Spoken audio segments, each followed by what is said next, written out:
por los estudiantes del posgrado. Él obtuvo, ya moví aquí, perdón. Él obtuvo el título de ingeniero civil por el Instituto Tecnológico de Tapachula, en Chiapas. Fue profesor del Instituto Tecnológico de Pochutla, Oaxaca, donde impartió los cursos de estática, diseño de elementos de acero, diseño estructural, análisis estructural avanzado y software en ingeniería civil, entre otros, además de unos cursos de hidráulica. Posteriormente se trasladó a la Ciudad de México, en donde obtuvo el grado de maestro por la UNAM, con promedio de 9.83 y mención honorífica. El tema de su tesis es el que nos va a exponer el día de hoy. Aquí me ayudó a dirigir el trabajo el doctor Juan Bojorquez Mora, ex estudiante de acá, ex becario de nosotros.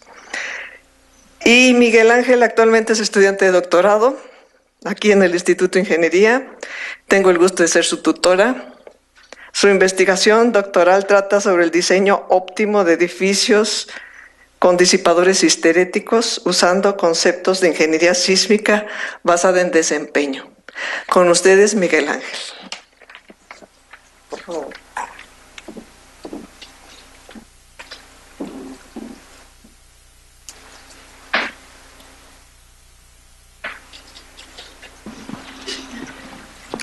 Muy buenas tardes a todos. El día de hoy les voy a platicar de mi tema de tesis, de maestría, influencia del tipo de suelo en la combinación óptima de factores de carga para diseño sísmico.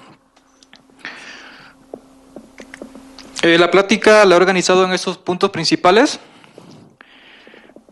Como primer punto, la cual es la introducción, en muchos reglamentos, o más bien dicho, en la mayoría de los reglamentos de construcciones, incluyendo los de la Ciudad de México, se establecen factores de carga indistintamente del tipo de suelo donde la estructura se desplanta.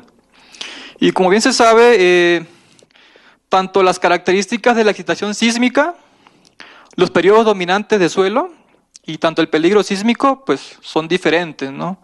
La Ciudad de México es un caso particular porque a distancias relativamente cercanas se tienen diferencias pues, muy notorias y muy marcadas, ¿no?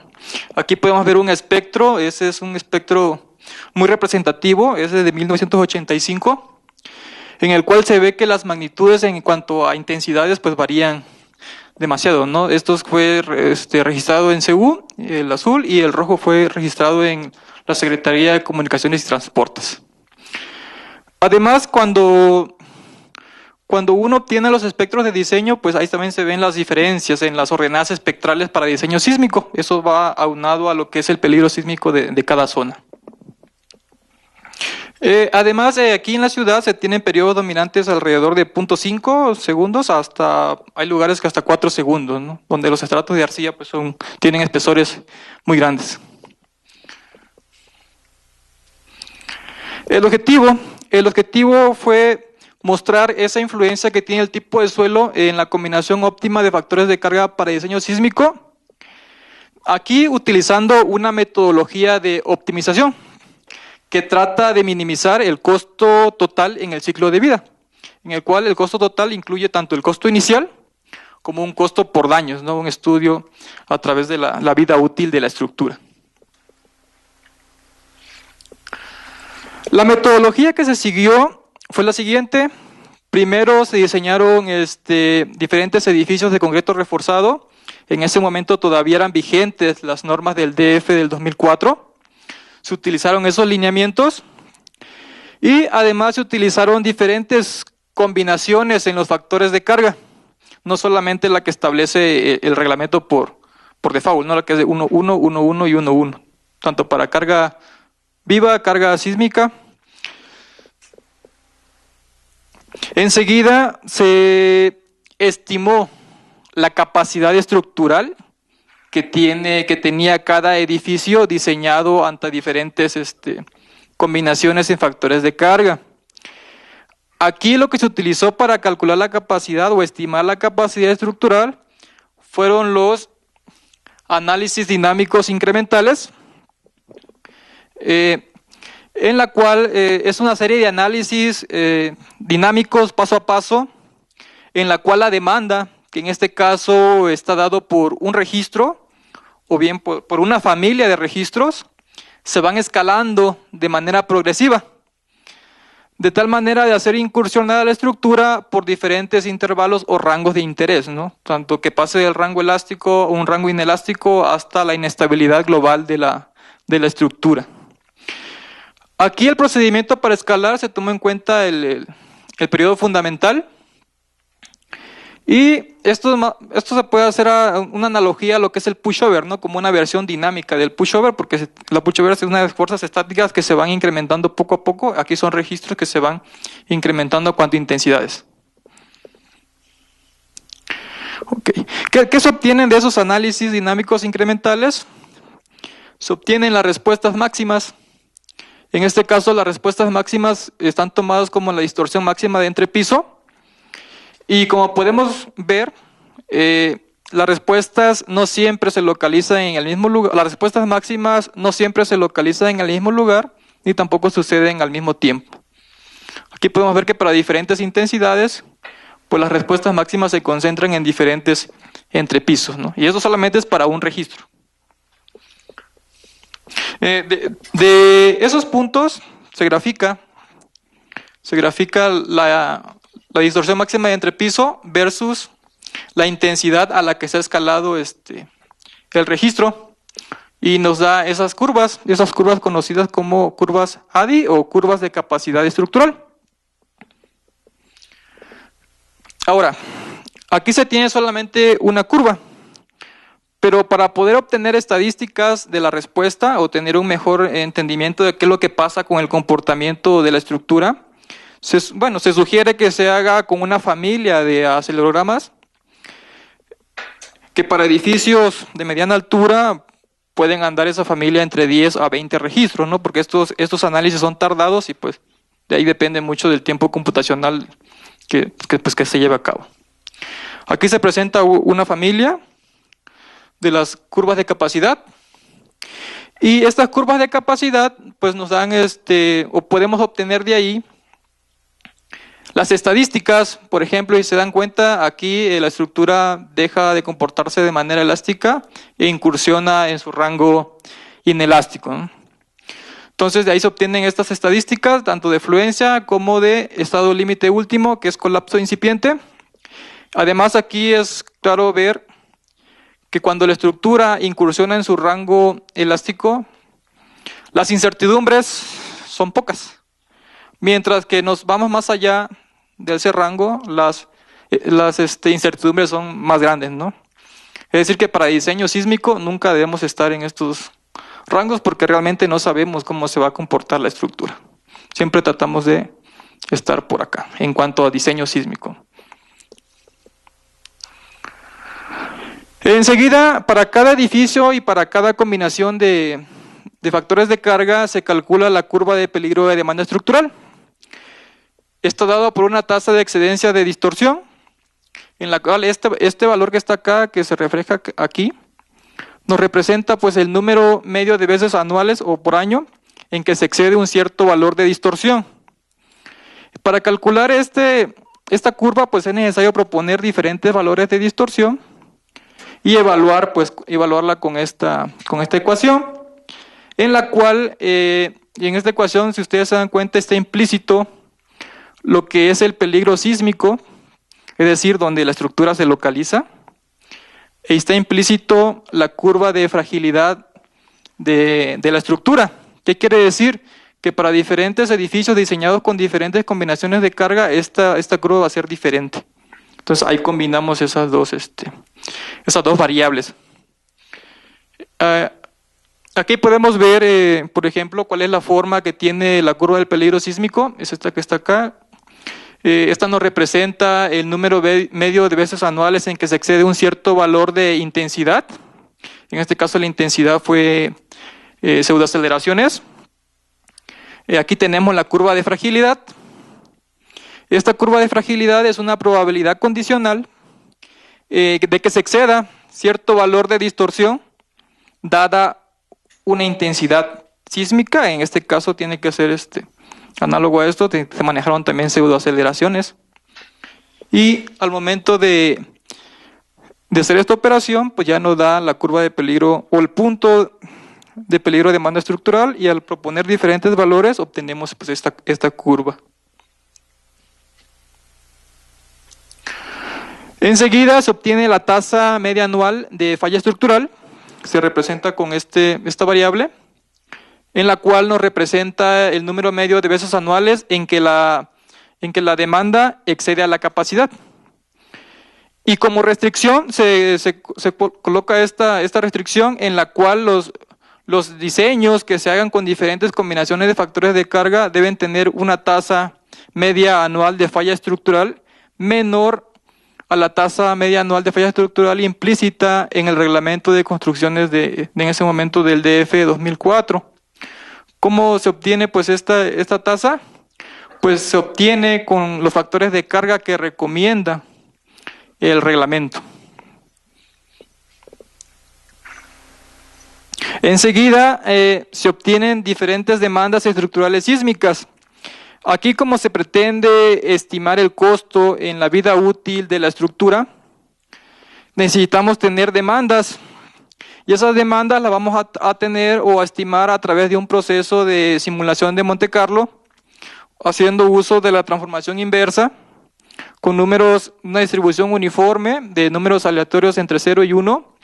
Pues aquí la igualamos con la función de distribución de probabilidad, en este caso de los tiempos de espera, porque en este caso los tiempos de espera se modelan con un proceso de Poisson, en la cual la función de distribución de probabilidad tiene una función exponencial. Y ya con eso obtenemos diferentes tiempos de espera entre eventos, y además, siguiendo esa misma distribución, obtenemos diferentes tasas de excedencia de distorsión en un lapso de tiempo. Y con eso entramos a esta curva. Esta curva ya anteriormente le he mencionado con qué ecuaciones se calcula y cuáles son los lineamientos para calcularla. Entramos a esta curva y obtenemos diferentes demandas, que en este caso también está dado por la distorsión máxima de entrepiso, con la finalidad de poder armar esos escenarios. Esos escenarios, si ustedes se dan cuenta, aquí tenemos 50 años, que es lo que se consideró en este trabajo como periodo de vida útil de la estructura. Aquí podemos ver que durante la vida útil existen diferentes demandas, unas más pequeñas que otras y en diferentes lapsos de tiempo. Y esos valores que están acá están dados como por distorsiones máximas. Okay. Con esos escenarios de demanda, vamos a estimar los análisis de costos o estimar los costos, en la cual aquí para el costo total intervienen dos costos: el costo inicial y un costo asociado a los daños que se puede relacionar con el ciclo de vida, o que van a incursionar en el ciclo de vida que tiene esa estructura. Como costo inicial, aquí consideramos el costo directo, el costo indirecto y el costo de la utilidad al constructor. Nos basamos en esta propuesta, que ese costo de manera práctica se puede considerar como un factor del costo por material. Este valor se obtuvo de una tesis de licenciatura en la cual se analizaron varios edificios y pues llegaron a este valor que de manera rápida y práctica se puede obtener. El costo asociado con el daño estructural, aquí tenemos 5 diferentes costos. Es el costo por reparación, el costo, bueno, en este caso puede ser reparación o bien puede ser reconstrucción. Tenemos el costo por contenidos, pérdida de contenidos. Tenemos el costo por pérdidas indirectas. Tenemos el costo por pérdida de vidas y tenemos el costo por lesiones. Ok. Si ustedes recuerdan, los escenarios de demanda durante la vida útil de la estructura está dado en función de distorsiones máximas de entrepiso. Y más adelante se verá que las ecuaciones para poder estimar esos costos que ahorita se mostraron están relacionadas con un índice de daño. Y ese índice de daño se estimó con esta ecuación, en la cual tanto delta Y, tanto delta U, estas que están acá se obtienen de los análisis dinámicos incrementales de las curvas de capacidad que se mostraron anteriormente. Y este valor que está aquí, delta D, se obtiene de la simulación de las demandas, ¿no? Del escenario que se mostró anteriormente. Como pueden ver, este índice de daño va de un valor desde 0 hasta 1. Si este índice de daño vale 0, quiere decir que la estructura no presenta daño, por lo tanto no se presentan costos. Mientras este valor sea menor a θy, este índice de daño tiene que valer 0. Y como límite tiene que valer 1. ¿Qué quiere decir? Que si este delta D es mayor a este delta U, ahí la curva se tiene que ir constante con un valor de 1. Ya no puede haber un índice de daño mayor.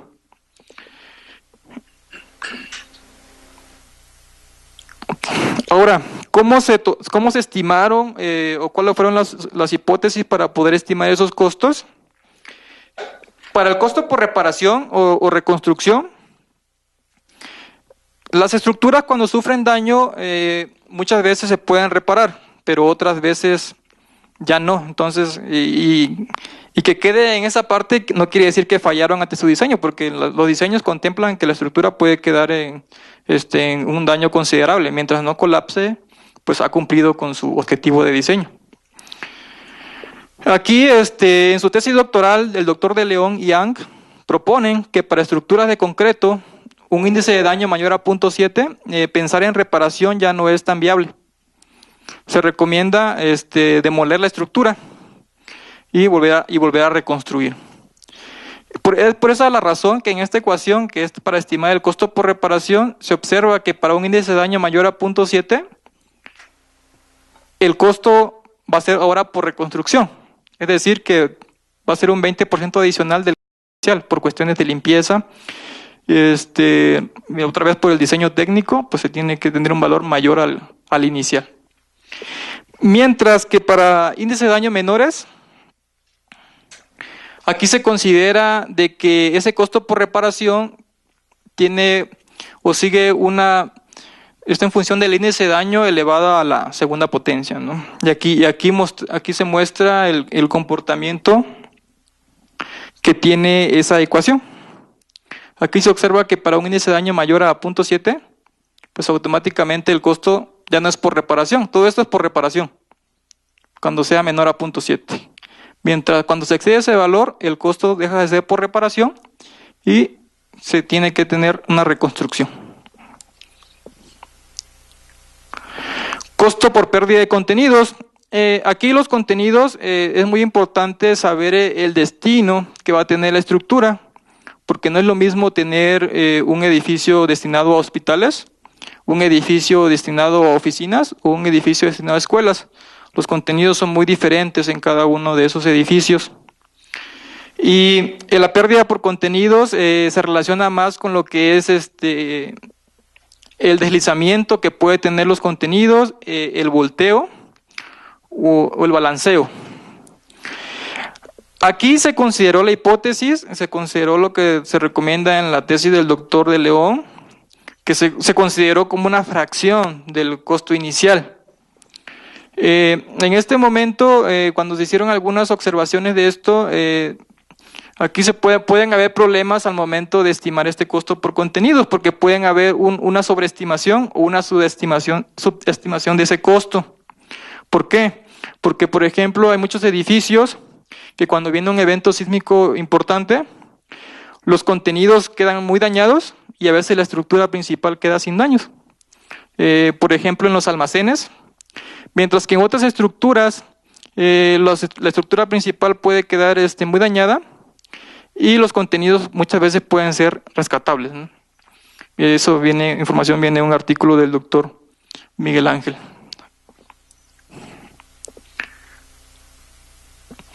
Aquí se muestra la relación que tiene entonces esta ecuación, que está acá, del comportamiento que tiene pues esa ecuación. Costo por pérdidas indirectas. aquí este costo, que muchas veces cuando se diseñan las estructuras, poco se piensa en esto, en estas cosas, ¿no? Siempre nos fijamos en la estructura principal, en el costo que puede tener y siempre tratar de bajarle lo más que se puede. Pero muchas veces un costo inicial no es un valor significativo al momento del dinero que se obtiene por darle uso a esa edificación.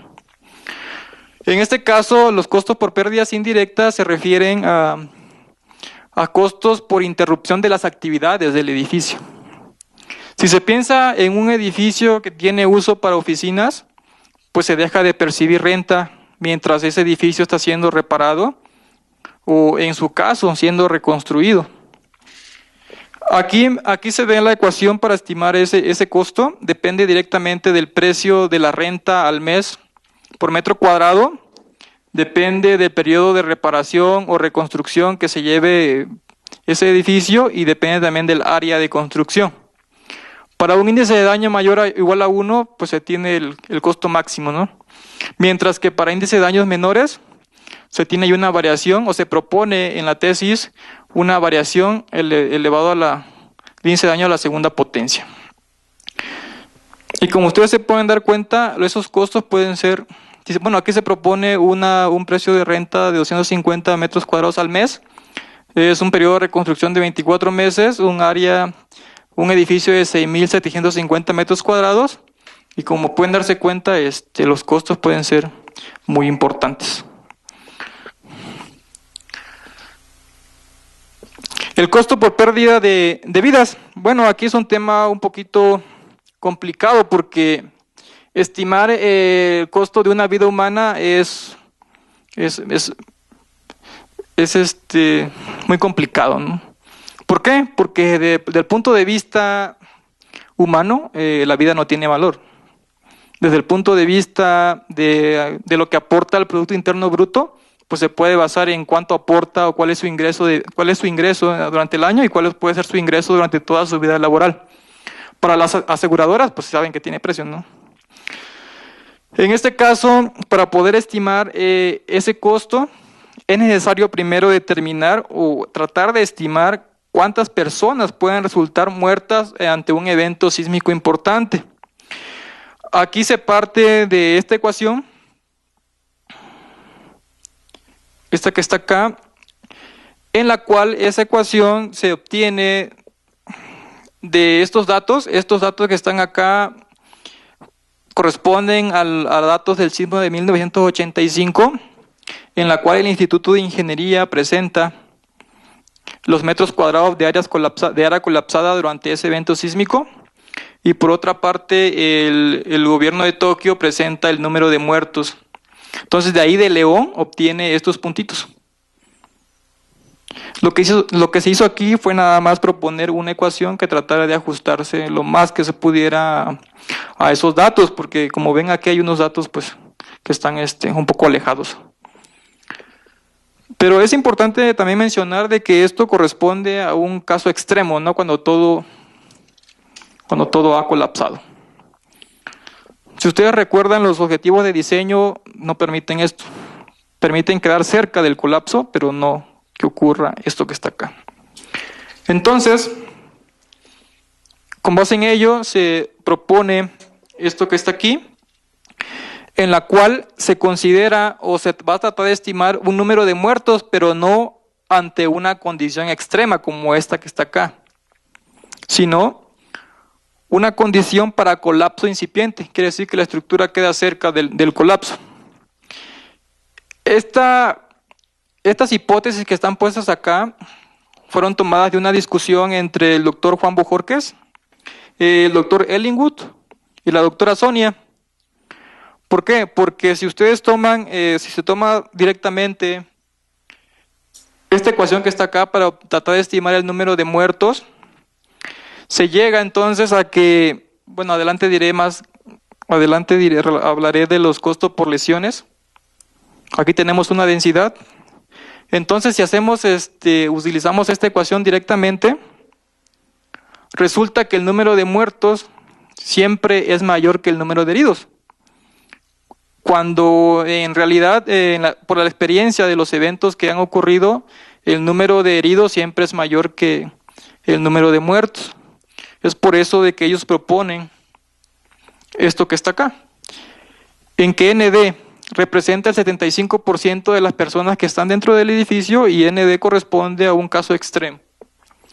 Ahora, para el caso de colapso incipiente se consideran que el 5% de las personas dentro del edificio mueren, para tomar en cuenta precisamente esos comentarios que les he mencionado.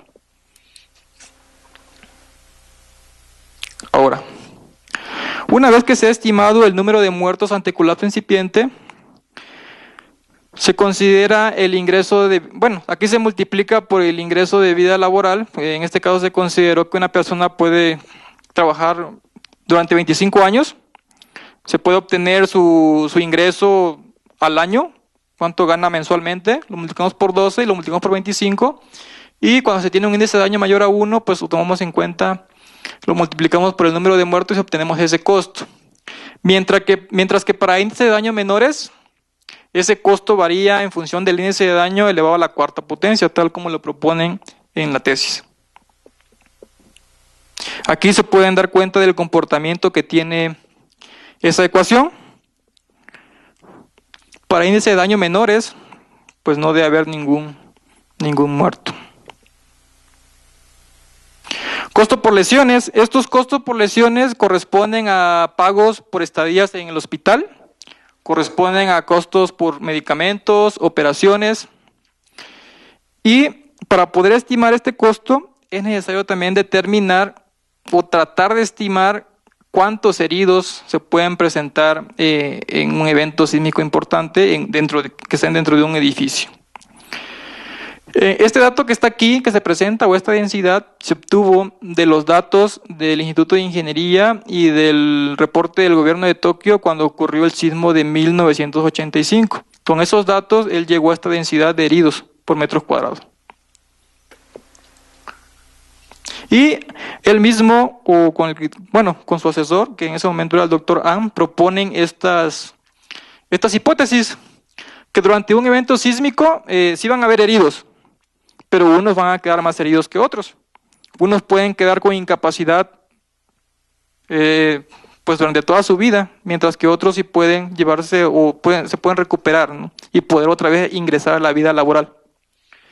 En este caso ellos proponen que de los heridos, que en este caso es la densidad por el área, tenemos el número total de heridos, que solamente el 10% va a quedar con incapacidad total y que el otro 90% va a quedar van a tener lesiones pero sin incapacidad. Entonces, si una persona queda incapacitada durante toda su vida, entonces va a dejar de aportar dinero al Producto Interno Bruto y por lo tanto ese costo por lesiones se iguala al costo por como si hubiera muerto, pues porque ya no va a poder aportar ese ingreso. Este es el comportamiento de esa ecuación. Aquí es un edificio que tiene esta área y esta es la forma en la que se comporta. Y aquí pueden ver, ¿no?, de que para índice de daño menores, el número de, en este caso siempre debe haber un pequeño costo mayor que el número de muertos. O sea, los heridos siempre deben ser mayores a los muertos. Enseguida lo que se hace es transportar ese costo que se calculó para diferentes periodos de tiempo, se tienen que pasar al valor presente. Con esta ecuación, aquí tenemos el valor presente, el valor futuro, aquí tenemos la tasa de interés y aquí tenemos el número de años. Para poder obtener el costo esperado, se manejaron o se utilizaron 100.000 simulaciones.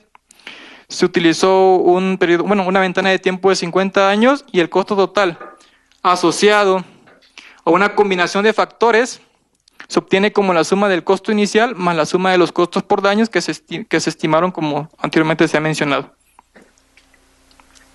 La combinación óptima de factores va a corresponder a aquella combinación en la cual el costo total sea el valor mínimo. Las características de las zonas en estudio, en este caso se manejaron dos zonas extremas. Puede ser una zona en terreno firme, que más o menos el periodo dominante de suelo anda alrededor de 0.5 segundos. Estos son los espectros de los movimientos sísmicos utilizados. Como pueden ver, el periodo dominante se concentra pues, en esta parte. Se manejaron 10 registros. Aquí se muestra la curva de peligro sísmico asociado a un periodo estructural que coincide con el periodo dominante del suelo. Esa información se obtuvo del catálogo que tiene el Instituto de Ingeniería. Ok, y ahora para suelo blando, que tiene un periodo dominante de suelo aproximado de 1.5 segundos, como se puede ver en esta gráfica. Acuérdense que los picos más o menos se pueden relacionar con ese periodo dominante de suelo. Aquí se manejaron 13 movimientos sísmicos. Se obtuvieron igual del catálogo del Instituto de Ingeniería. Y aquí se presenta la curva de peligro sísmico asociado a una estructura que tiene un periodo de 1.5 que coincide en este caso con el periodo dominante de suelo. Aquí está la relación de los registros. Los edificios analizados, aquí se consideraron 2 grupos. Uno en suelo firme y otro en suelo blando. Aquí se manejaron diferentes números de niveles. Todos son edificios simétricos. Alturas iguales de 4 metros en todos los entrepisos. Diferentes separaciones de crujías. Y aquí podemos ver diferentes números de niveles, ¿no? Esto se hizo con la intención de que los diseños o los periodos dominantes o los periodos estructurales de estos edificios coincidieran con la meseta del espectro de diseño, de tal manera que los diseños quedaran regidos por las ordenadas espectrales máximas de ese espectro. Estos son los factores de carga o las combinaciones de los factores de carga que se utilizaron. Si ustedes observan, la primera combinación corresponde a la combinación que marca el reglamento de construcciones. De la combinación 1 a la combinación 9, lo que se hizo solamente fue mantener constante el factor de carga sísmica, el factor de carga viva e ir variando el factor de carga muerta para ver qué sucedía. De la combinación 10 a la combinación 14, lo que se hizo fue mantener constante la carga muerta, la carga sísmica y variar la carga viva. Y de la 15 a la 22, lo que se hizo fue ir variando el factor de carga sísmica. Además, se consideran otras combinaciones en la cual se hace variar también el factor de carga sísmica, solamente que el factor de carga muerta y el factor de carga viva se manejan igual a 1. En total, considerando esas combinaciones, se tuvieron un número total de diseños de 159, son bastantes diseños. En este caso me apoyé de este programa, es un programa muy fácil de usar y permite diseñar estructuras de concreto pues rápido. Okay, a continuación muestro algunos resultados para un edificio que corresponde al edificio de 12 niveles ubicado en suelo blando. Aquí se muestran las curvas de capacidad de ese edificio. Como ustedes ven, el límite de fluencia pues tiene poca incertidumbre. Lo que tiene más incertidumbre pues es tratar de estimar esta capacidad última. Aquí se presenta para una combinación 1, aquí se presenta por una combinación 22. Si ustedes pueden darse cuenta, tienen diferente resistencia lateral, ¿no? Ahora, esas curvas de capacidad se obtuvieron mediante análisis dinámicos incrementales. Ustedes saben que hacer eso lleva tiempo. Para ello, si se quiere usar programas comerciales, pues nunca vamos a terminar, ¿no? Entonces se utilizó un programa que se llama Romoco 3D. Es un programa pues no tan fácil de utilizar, pero sí se obtienen los resultados a muy bajo costo computacional. Aquí se considera, se tiene que modelar el edificio en 3D, permite hacer esa modelación, permite considerar aquí las propiedades no lineales. Aquí se considera que las losas son un diafragma rígido, la base es rígida. Entonces, mediante ese programa y esos modelos, pues se pudo obtener estas curvas que tenemos aquí. Y con ellos poder estimar las capacidades tanto de fluencia, tanto la capacidad última.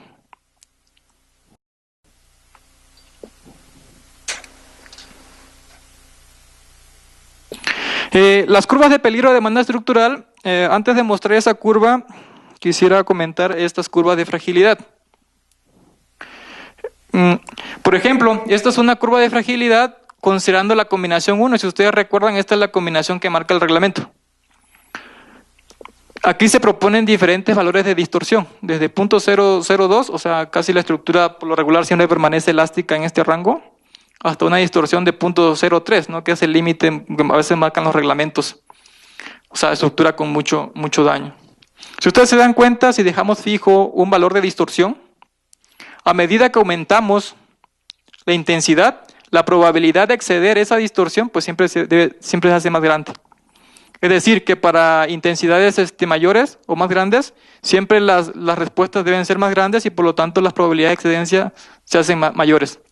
Y si fijamos, por ejemplo, un valor de intensidad, observamos que mientras más crece la distorsión de entrepiso, más pequeña se hace esa probabilidad de excedencia. Ahora, aquí tenemos diferentes, aquí fue un edificio ante diferentes distorsiones. Aquí se fija una distorsión nada más. Y se analizan diferentes edificios que fueron diseñados ante diferentes combinaciones. Por ejemplo, si ustedes ven, aquí pueden decir, bueno, este edificio que está acá, se puede decir de la siguiente manera, este edificio que está acá es más frágil o más vulnerable que este que está acá. Pero la diferencia es que el costo inicial de este es mucho menor que este que está acá. Pero el costo por daños de este es mayor del que tenemos aquí. Entonces una combinación ahí tanto del costo inicial como del costo por daños. Ok. Utilizando esas ecuaciones de las curvas de fragilidad que se mostraron y las curvas de peligro, que también ya se mostraron anteriormente, se obtienen estas curvas de peligro de demanda. Aquí pueden ver las diferencias, ¿no? Que pueden haber tan marcadas de un diseño a otro.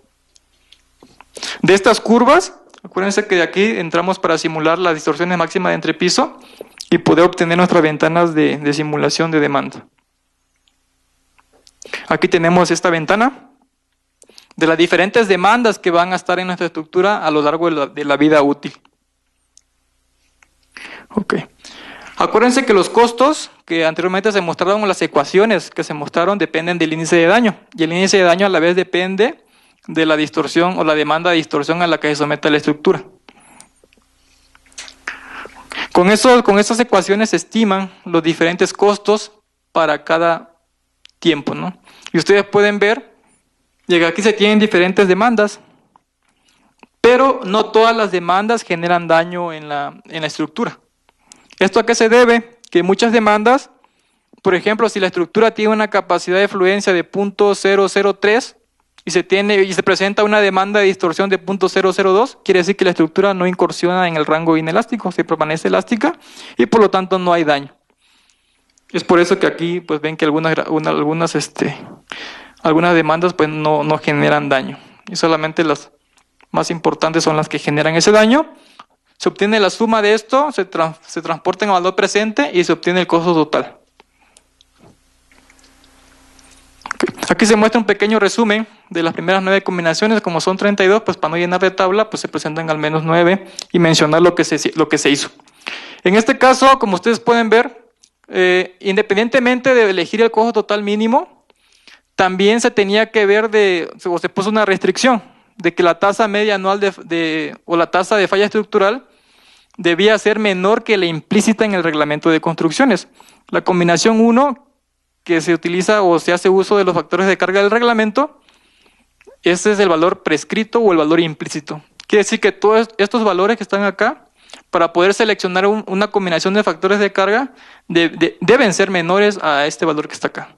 Si un valor es mayor, como ese que tenemos acá, quiere decir de que este edificio o esta combinación no va a participar al momento de seleccionar esos factores de carga porque tienen una tasa, o se puede expresar de la siguiente manera, que tienen una confiabilidad menor que la que establece el reglamento. Los resultados, a continuación se muestran los resultados de los 3 edificios en suelo firme. De los costos, aquí podemos ver que los costos, aquí se hace el desglose de los costos por lesiones, costo por pérdidas indirectas de contenidos, aquí tenemos por reparación y por último el de vidas humanas. Podemos ver aquí unos pequeños cambios, ¿no? Así de manera, bueno, si vemos esta gráfica. Ahora, cuando comparamos ese costo por daños con el costo inicial, ustedes se pueden dar cuenta de que realmente ese costo permanece sin variar. O sea, realmente aquí en suelo firme los costos son muy pequeños. O sea, no impactan de manera significativa al costo total. Más que nada sigue el comportamiento de esta curva es igual al comportamiento del costo inicial. Entonces, aquí en este tipo de suelos, los costos por daño son muy pequeños y por lo tanto no son un factor importante al momento de seleccionar factores de carga, siguiendo esta metodología. Aquí se presenta las otras combinaciones. Variando el factor de carga, bueno, aquí se me olvidó mencionar que esta gráfica que está aquí es variando el factor de carga muerta y dejando fijo el factor de carga viva y el factor de carga sísmica. Mientras que acá lo único que se varió fue el factor de carga viva. Y de igual manera, al momento de graficar, esta línea que está acá, que representa el costo por daños, nos damos cuenta de que realmente es muy pequeña en comparación con el costo inicial y que al momento de sumar para obtener el azul, pues no impacta de manera significativa en el comportamiento de los costos totales. Donde hubo un poco más de diferencia en los costos fue cuando se varió el factor de carga sísmica, porque ahí los diseños variaban un poquito. Realmente en suelo firme, variar el factor de carga muerta, los diseños quedan prácticamente iguales, o sea, no hay un cambio significativo, ¿no?, en cuanto a costos. Entonces acá al momento también de graficar ese costo aquí, pues de igual manera el comportamiento que está acá sigue el comportamiento de los costos iniciales y al final se concluye entonces de que el costo menor, que es este que está acá, que corresponde a un factor de carga muerta de 1.1 y un factor de carga sísmica de 1.1, que es el que recomienda el reglamento. Realmente en este tipo de zonas los costos son muy pequeños y creo que eso también es lógico. Pensar que esto puede ser real porque cuando ocurren aquí eventos sísmicos importantes, en la zona firme prácticamente no se reportan pérdidas importantes. Ahora, bueno, aquí se muestran las curvas de demanda, de peligro de demanda, y ustedes se dan cuenta que son prácticamente iguales. O sea, de un diseño a otro, los cambios no son significativos. Al momento de simular escenarios de demanda, resultan ser muy parecidos y por lo tanto estos costos que están acá pues son muy pequeños.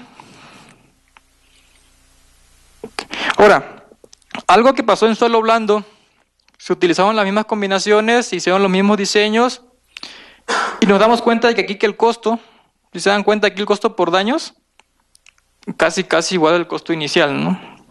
Y aquí observamos que el costo por daños está muy por debajo del costo inicial. Ok. Y entonces aquí podemos ver lo siguiente. Vean este comportamiento. Este comportamiento corresponde a un factor de carga viva de 1.1, un factor de carga sísmica de 1.1 y variando el factor de carga muerta.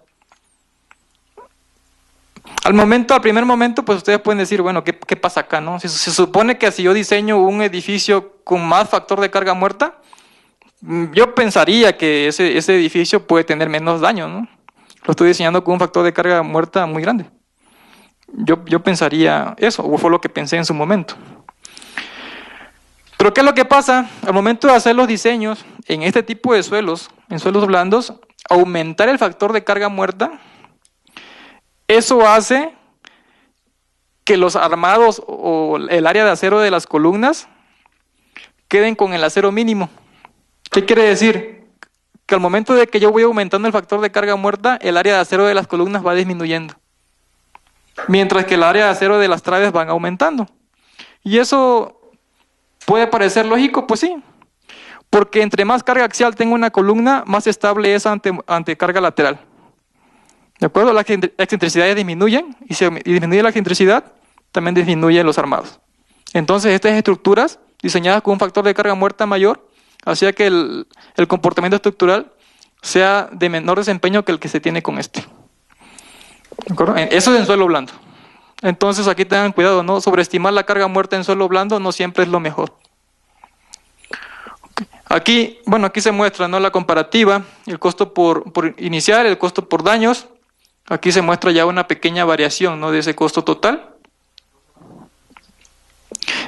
Aquí se muestra la variación al momento de variar el factor de carga viva.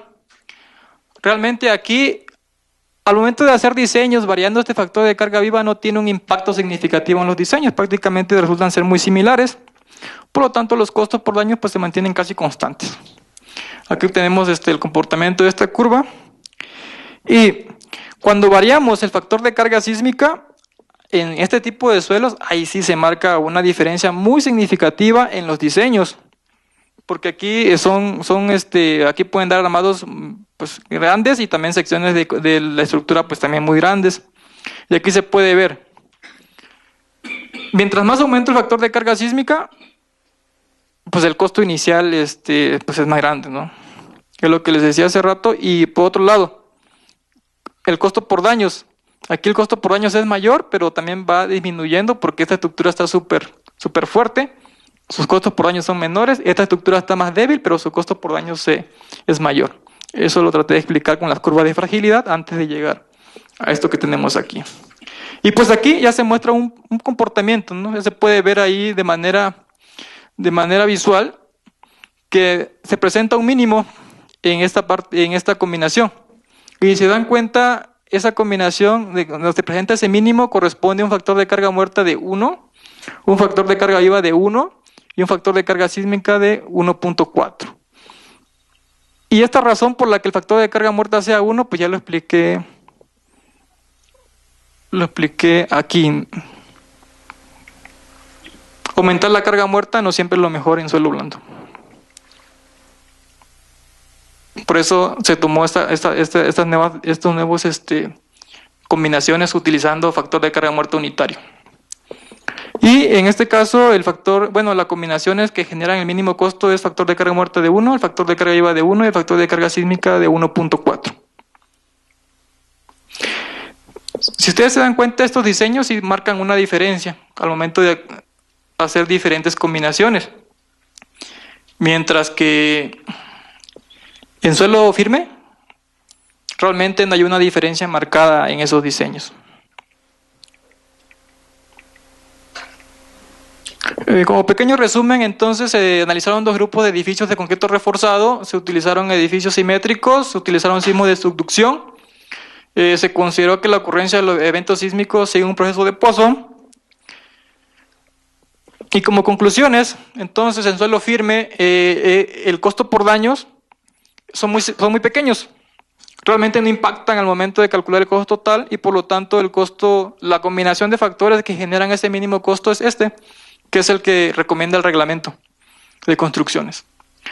Mientras que por otra parte para suelo blando, los costos asociados a los daños sí ya presentan pueden ser muy importantes, ¿no? Ya incluso se igualan con los costos iniciales y pues sí pueden influir de manera importante al momento de tratar de proponer esos factores utilizando una metodología de optimización de costos. Aquí los factores que se seleccionaron fueron los siguientes: 1.1, 1.1 y 1.4 respectivamente para carga muerta, para carga viva y para carga sísmica. Y ustedes se dan cuenta de que ya se explicó por qué llegamos a este valor de 1 para factores de carga muerta y factor de carga viva. Y también es importante mencionar que esto corresponde nada más a analizar 3 edificios, ¿no? Y se hizo ver que la combinación óptima de factores de carga es diferente para el diseño de edificios ubicados en suelo firme que para los edificios ubicados en suelo blando. Y pues gracias por su atención.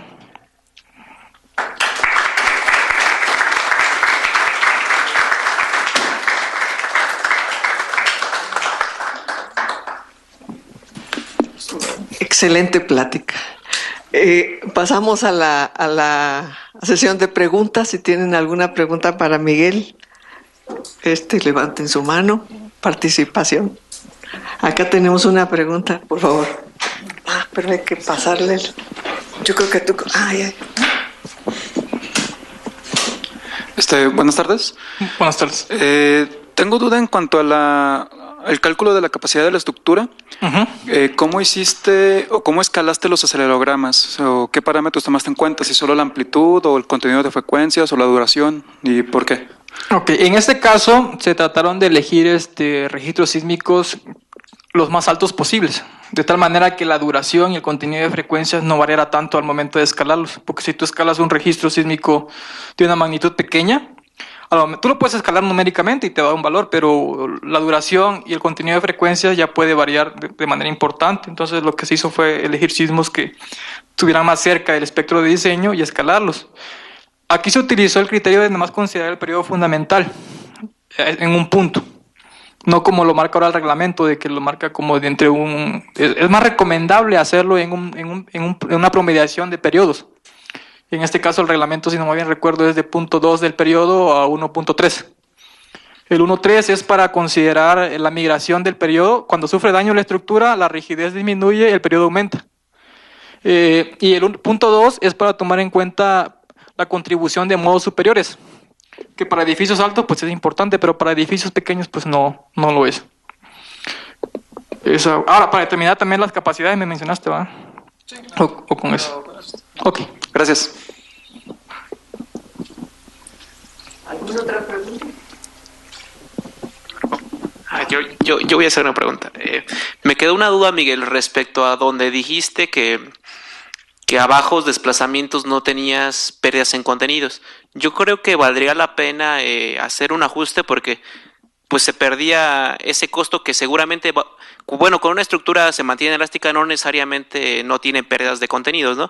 Ajá. Por el contenido de frecuencia del sismo se pueden generar aceleraciones y generar deslizamiento, volteo y, bueno, los fenómenos que mencionaste que están íntimamente relacionados con la aceleración. Entonces, creo que sí vale la pena por lo menos afinar en términos de cuando la estructura no presenta daño, sí verificar los costos por contenidos. Sí, esa fue una observación también que se hizo al momento de presentar este trabajo, de que en su momento se tomó esa hipótesis de considerarlo como un porcentaje del costo inicial. De ahí cuando vas leyendo más literatura, te llegas a la conclusión o ves esas observaciones, ¿no? De que muchas veces la estructura queda sin daño y los contenidos se pierden. Y como el contenido está asociado a la pérdida de contenido, al deslizamiento, los equipos pueden sufrir daño y entonces se asocian más al peso y a la aceleración que los contenidos reciben. Entonces está más asociado, en vez de considerarlo como un porcentaje del costo inicial, tratar de estimarlo con la aceleración de piso que le toca a cada nivel. Pero sí, eso es más exacto. Muchas gracias. ¿Alguna otra pregunta? Hola, Miguel.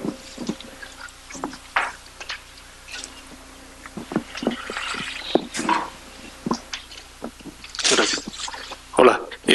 ¿Con qué factor de comportamiento sísmico fueron diseñados tus edificios? Al principio manejé un factor de comportamiento sísmico de 2 y también de 3. Al final de cuentas las diferencias no eran tan grandes. Me fui con 3 porque con eso se obtenían menores ordenadas espectrales y los edificios sufrían un poco más de daño. Porque si te das cuenta, en terreno firme los costos eran muy pequeños, entonces pensé que era por el comportamiento sísmico. Pero realmente no era eso. Pero al final de cuentas manejé comportamiento sísmico de 3.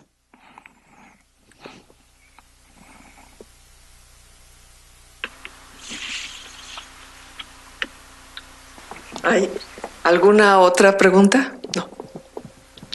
Bueno, pues me da mucho gusto darle este reconocimiento que dice el Instituto de Ingeniería de la Universidad Nacional Autónoma de México otorga el presente reconocimiento al maestro en Ingeniería Miguel Ángel Orellana Ojeda por impartir la conferencia Influencia del tipo de suelo en la combinación óptima de factores de carga para diseño sísmico, que se llevó a cabo el 24 de abril de 2018 en el Salón de Seminarios Emilio Rosenbluth. Firma el director, doctor Luis Álvarez y Casa. Muchas gracias Por tu participación.